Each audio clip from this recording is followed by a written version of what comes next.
Sapul sa CCTV ang paghahamon ng away ng isang lalaki sa Caloocan. Nanira rin ito ng signage at nanutok pa raw ng baril. Nasa gitna na aksyon, si Rosel Lopez.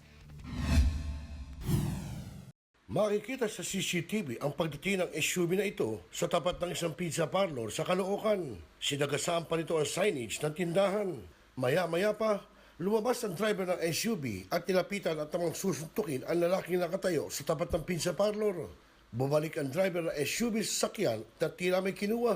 Nakilala ang lalaking pinagbantaan na si Reynaldo Bautista, isang miyembro din ng media. Kinumpirma niya na baril ang kinuha ng suspect sa sasakyan para takutin siya. Bigla lang ako nagulat, nakatayo lang ako. Tapos sabi sa akin, pag babarilin kita, papatayin kita eh. Lang sinabi sa akin.